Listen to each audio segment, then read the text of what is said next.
പുസ്തകങ്ങൾ പല രീതിയിലുണ്ട്. ചില പുസ്തകങ്ങൾ അത് തുറന്നു വെച്ചാൽ ഒരു ഫാൻറ്റസി വേൾഡിലേക്ക് കൂട്ടിക്കൊണ്ടുപോകും. ചില പുസ്തകങ്ങൾ ഹിസ്റ്റോറിക്കൽ ഇവൻസിൽ കൂടി കൈപിടിച്ച് നടത്തി കൊണ്ടുപോകും. ചില പുസ്തകങ്ങളാകട്ടെ സയൻറ്റിഫിക് ഫിക്ഷൻ വേൾഡിലേക്ക് അതിൻ്റെ മാജിക്കുകൾ കാണിച്ച് അമ്പരിപ്പിക്കും. ചില പുസ്തകങ്ങളാകട്ടെ വ്യക്തികളെ നമുക്ക് മനസ്സിലാക്കി തരും. ചില പുസ്തകങ്ങൾ വീണ്ടും ഡിഫറെൻ്റാണ്. അതിനെ സെൽഫ് ഹെൽപ്പ് ബുക്ക് എന്നൊക്കെ പറയാറുണ്ട്. ഈ പുസ്തകങ്ങൾ ചെയ്യുന്നത് നമുക്ക് നമ്മളെ തന്നെ മനസ്സിലാക്കാൻ സഹായിക്കുന്നു. നമ്മളുടെ ഉറങ്ങിക്കിടക്കുന്ന കാര്യങ്ങൾ, കഴിവുകൾ ഉണർത്താൻ സഹായിക്കുന്നു എന്നൊക്കെയുള്ളതാണ്. ഇന്ന് ദ എഡ്യൂക്കേറ്റർ ചാനലിൽ മനസ്സിലാക്കാൻ പോകുന്നത് ഈ രീതിയിലുള്ള ഒരു പുസ്തകമാണ്. ഒരു സെൽഫ് ഹെൽപ്പ് പുസ്തകം, അല്ലെങ്കിൽ നിങ്ങളുടെ പ്രൊഡക്ടിവിറ്റി കൂട്ടാൻ സഹായിക്കുന്ന, അല്ലെങ്കിൽ നിങ്ങളെ തന്നെ നിങ്ങളാകാൻ സഹായിക്കുന്ന ഒരു പുസ്തകത്തെക്കുറിച്ചാണ്. ആ പുസ്തകത്തിൻ്റെ പേര് ചിലപ്പോൾ കേട്ടിട്ടുണ്ടാകും. മേക്ക് ടൈം എന്നുള്ള ഒരു പുസ്തകമാണ്. സോ ഈ പുസ്തകത്തെ പറയുകയാണെങ്കിൽ അതിൻ്റെ എഴുത്തുകാർ, അതായത് ഓതേഴ്സ് തന്നെയാണ് ഏറ്റവും വലിയൊരു ഹൈലൈറ്റ് എന്നുള്ളത്. ജേക്ക് നാപ്പും അതോടൊപ്പം ജോൺ സെരാർസ്കിയും എഴുതിയ പുസ്തകം ന്യൂയോർക്ക് ബെസ്റ്റ് സെല്ലിംഗ് ഓതേഴ്സാണ്. 25 വർഷത്തെ സിലിക്കൺ വാലിയിലെ ടെക്നോളജിക്കൽ എക്സ്പീരിയൻസ് വെച്ചിട്ടാണ് ഈ രണ്ട് ഓതേഴ്സും വളരെ മനോഹരമായിട്ട് ഈ പുസ്തകം എഴുതിയിട്ടുള്ളത്. ഒരു ബുക്ക് റിവ്യൂ അല്ല, മറിച്ച് പുസ്തകത്തെ പരിചയപ്പെടുത്തലാണ്. ദ എഡ്യൂക്കേറ്റർ ചാനലിലെ പുതിയൊരു എപ്പിസോഡിലേക്ക് കൂടി സ്വാഗതം.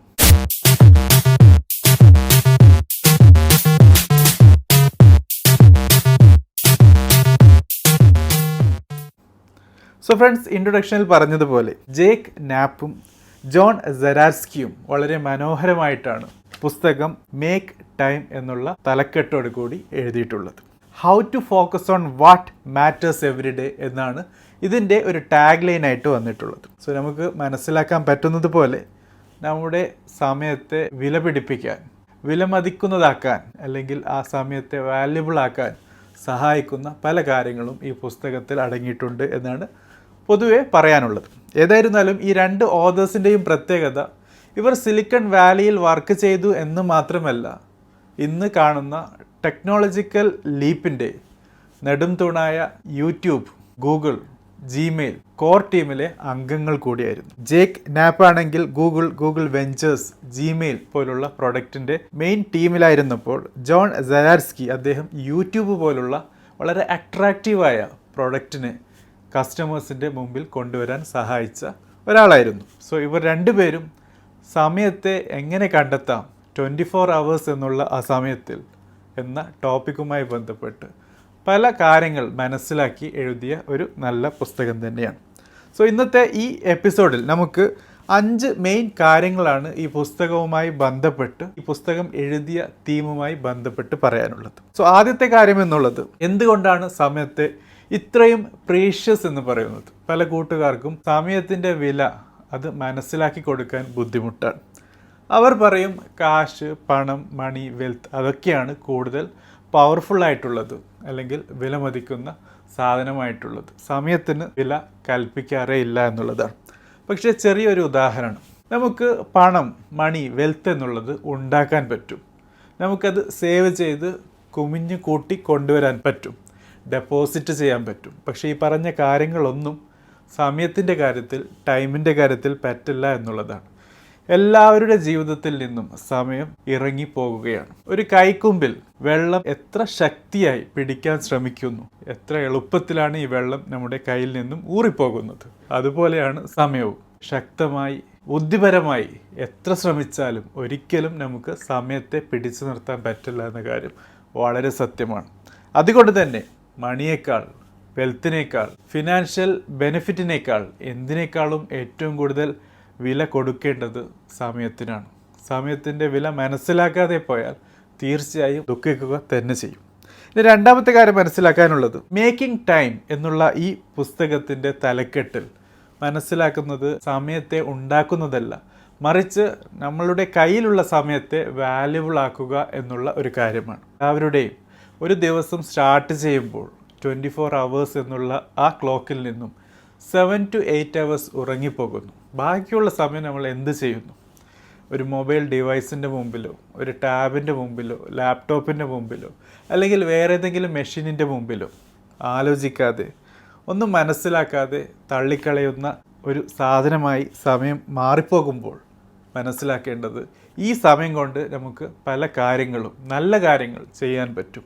ആ കാര്യങ്ങളിൽ കൂടി നമുക്ക് നമ്മുടെ ജീവിതത്തെ, നമ്മുടെ ലൈഫിനെ, നമ്മളുമായി ബന്ധപ്പെട്ടിട്ടുള്ള നമ്മുടെ സൊസൈറ്റിയുടെ, ഫാമിലിയുടെ, ഫ്രണ്ട്സിൻ്റെ ജീവിതത്തെ നല്ല രീതിയിൽ സഹായിക്കാനും സ്വാധീനിക്കാൻ പറ്റുമെന്നുള്ളതാണ്. അതുകൊണ്ട് തന്നെ മേക്കിംഗ് ടൈം അല്ലെങ്കിൽ മേക്ക് ടൈം എന്നുള്ളത് മേക്ക് ടൈം വാല്യബിൾ എന്ന് തിരുത്തി വായിക്കാനും അപേക്ഷിക്കുന്നു.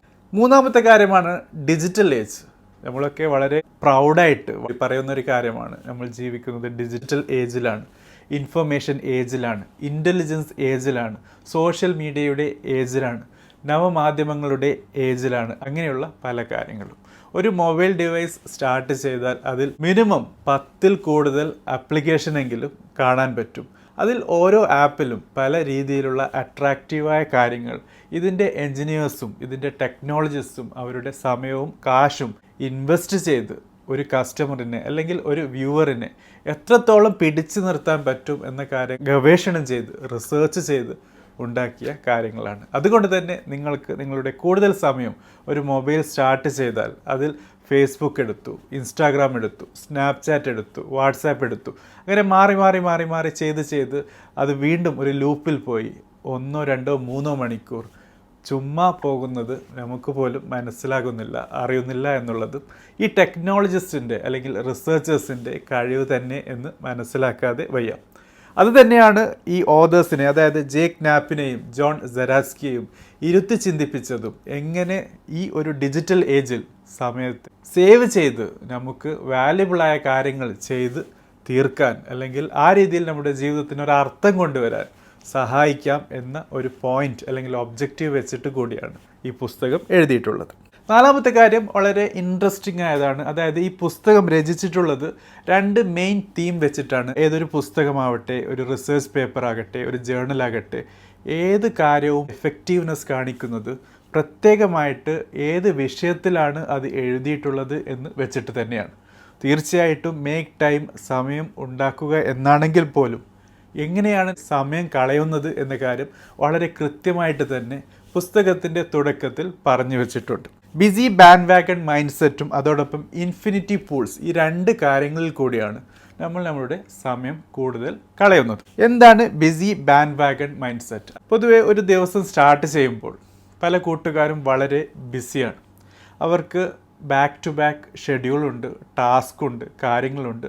അത് ചെയ്ത് തീർക്കും. ഒരു കാര്യം ചെയ്താൽ അടുത്ത കാര്യം, പിന്നെയുള്ള കാര്യം, അങ്ങനെ പോയി രാത്രി ബെഡിൽ എത്തും വരെ ബിസിയാണ്. പക്ഷേ എൻഡ് ഓഫ് ദ ഡേ നിങ്ങൾ റിഫ്ലക്റ്റ് ചെയ്യുകയാണ്. നിങ്ങളുടെ ദിവസം എങ്ങനെ കഴിഞ്ഞു പോയി, എന്ത് കാര്യമാണ് നിങ്ങൾ നേടിയത് എന്ന് മനസ്സിലാക്കുകയാണെങ്കിൽ ചിലപ്പോൾ ഒന്നും നേടിയിട്ടുണ്ടാകില്ല, ഒരു കാര്യവും കൃത്യമായി ചെയ്തിട്ടുണ്ടാവില്ല, അതിൻ്റെ വാല്യൂ നിങ്ങൾ നേടിയിട്ടുണ്ടാവില്ല എന്ന കാര്യം തന്നെയാണ്. ഇതിനെയാണ് busy bandwagon mindset എന്ന് പറയുന്നത്. അതായത് പുറമെ നോക്കുകയാണെങ്കിൽ വളരെ ബിസിയാണ്, കാര്യങ്ങൾ ബാക്ക് ടു ബാക്ക് നിരന്നിരിക്കുകയാണ്. പക്ഷേ അതിലൊന്നും നമ്മൾ എന്താണോ ഉദ്ദേശിച്ചത്, നമ്മുടെ ലോങ് ടേം പ്ലാൻ എന്താണ്, നമ്മുടെ ആഗ്രഹം എന്താണ്, അതിൽ ഒന്നും അലൈൻ ചെയ്യുന്നില്ല എന്ന കാര്യമാണ്. ഇനി രണ്ടാമത്തെ കാര്യമാണ് ഇൻഫിനിറ്റി പൂൾ. അതായത് നേരത്തെ പറഞ്ഞ പോലെ നിങ്ങൾ ടിക്ടോക്ക് അല്ലെങ്കിൽ അതുപോലുള്ള ഏതെങ്കിലും ഒരു ആപ്പ് സ്റ്റാർട്ട് ചെയ്യുന്നു, അതിൽ നിങ്ങൾ കൂടുതൽ ഇൻട്രസ്റ്റ് കാണിക്കുന്നു, ഇൻവെസ്റ്റഡ് ആകുന്നു, നിങ്ങളുടെ സമയം തുരുതുരാ പോകുകയാണ്. വാട്സാപ്പ് ചാറ്റ് ചെയ്യുന്നു, യൂട്യൂബ് ഷോർട്സ് കാണുന്നു, വീഡിയോസ് കാണുന്നു, അങ്ങനെ നിങ്ങൾ സമയം അങ്ങനെ കളഞ്ഞുകൊണ്ടേ പോകുന്നു. ഒരു ഇൻഫിനിറ്റി ലൂപ്പിൽ അകപ്പെട്ടു പോകുന്നു എന്ന് പറയുന്നതാണ് ശരി. സോ ഇത് തന്നെയാണ് ഒരു ഇൻഫിനിറ്റി പൂൾ കൊണ്ട് ഉദ്ദേശിക്കുന്നത്. നിങ്ങൾ ആ ഒരു പൂളിൽ ഇറങ്ങിയാൽ പിന്നീട് തിരിച്ചു വരാൻ ബുദ്ധിമുട്ടാണ്. മണിക്കൂറുകൾ നിങ്ങളുടെ കയ്യിൽ നിന്നും പോകുന്നത് ഒരിക്കലും ശ്രദ്ധയിൽ പോലും പെടുന്നില്ല എന്നുള്ളതാണ്. So busy bandwagon mindset, ബിസിയായി അങ്ങനെ ദിവസങ്ങൾ പോകുന്നത്, അതോടൊപ്പം ഇൻഫിനിറ്റി പൂൾസിൽ കൂടി മണിക്കൂറുകൾ നിങ്ങളുടെ കയ്യിൽ പോകുന്നത്, ഈ 2 വില്ലൻസാണ് നിങ്ങളുടെ സമയം നിങ്ങളുടെ ജീവിതത്തിൽ നിന്നും കൊണ്ടുപോകുന്നത്. അഞ്ചാമത്തെ കാര്യമാണ് പൊതുവെ സമയവുമായി ബന്ധപ്പെട്ട്, ടൈം മാനേജ്മെൻറ്റുമായി ബന്ധപ്പെട്ട് വീണ്ടും ഹൈലൈറ്റ് ചെയ്ത് പറയുന്ന കാര്യങ്ങൾ. 1 വിൽ പവറും, 2 പ്രൊഡക്ടിവിറ്റി. പറയാറുണ്ട് നിങ്ങളുടെ വിൽ പവർ എത്രത്തോളം സ്ട്രോങ് ആണ് എന്നുള്ളത് നിങ്ങൾ നേരത്തെ പറഞ്ഞ ആപ്ലിക്കേഷൻസും സോഫ്റ്റ്വെയർസും അങ്ങനെയുള്ള കാര്യങ്ങളിൽ നിന്നൊക്കെ മാറി നിൽക്കാൻ നിങ്ങളെ സഹായിക്കുന്നു എന്നുള്ളത്. So will power is about determination. നിങ്ങൾ എത്ര ഡിറ്റർമൈൻഡ് ആണ്, എത്രത്തോളം ലക്ഷ്യബോധമുണ്ട് എന്നത് വെച്ചിട്ട് നിങ്ങൾ ഈ പറയുന്ന ആപ്സും കാര്യങ്ങളിൽ നിന്നൊക്കെ മാറി നിൽക്കും എന്നുള്ളതാണ്. വേറൊരു രീതിയിൽ മനസ്സിലാക്കുകയാണെങ്കിൽ വിൽ പവർ നിങ്ങളുടെ ഡിറ്റർമിനേഷൻ വെച്ച് മസിൽ പിടിച്ച് നിൽക്കുമ്പോൾ നടക്കുന്ന ഒരു കാര്യം എന്നുള്ളത് നിങ്ങളെ തന്നെ ക്ഷീണിപ്പിക്കുന്നു.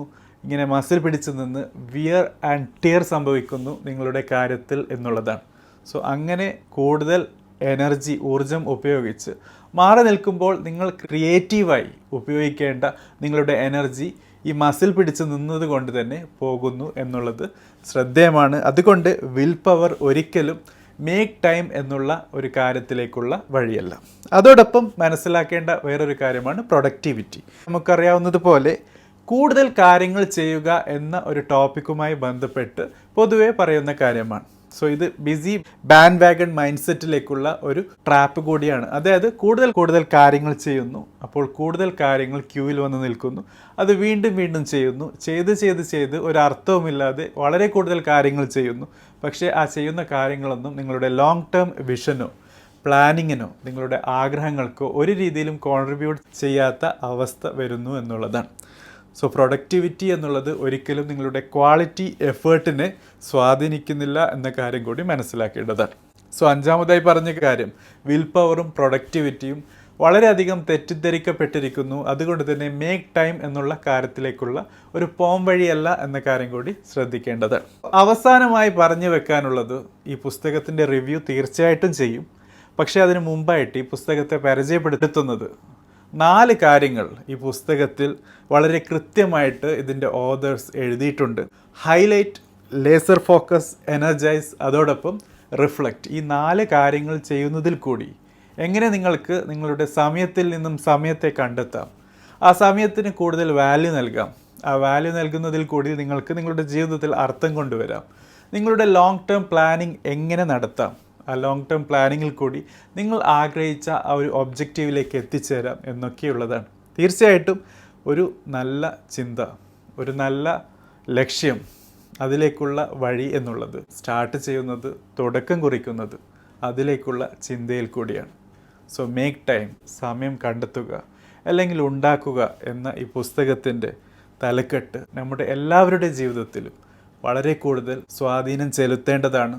നമുക്ക് നമ്മുടെ സമയം കണ്ടെത്തേണ്ടതായിട്ടുണ്ട്. എനിവേ, ഈ പുസ്തകം വായിച്ച ആൾക്കാരുണ്ടെങ്കിൽ നിങ്ങളുടെ അഭിപ്രായം രേഖപ്പെടുത്തുക. അതോടൊപ്പം ഈ എപ്പിസോഡിനെ കുറിച്ച് അഭിപ്രായം രേഖപ്പെടുത്തുക. നിങ്ങൾക്ക് ഇതുമായി ബന്ധപ്പെട്ടോ അല്ലെങ്കിൽ ബാക്കി ഏത് എപ്പിസോഡിൽ ചെയ്ത ടോപ്പിക്കുമായി ബന്ധപ്പെട്ടോ ചോദ്യങ്ങളുണ്ടെങ്കിൽ ചോദിക്കാനും മറക്കരുത്. Thank you for watching. Have A great day.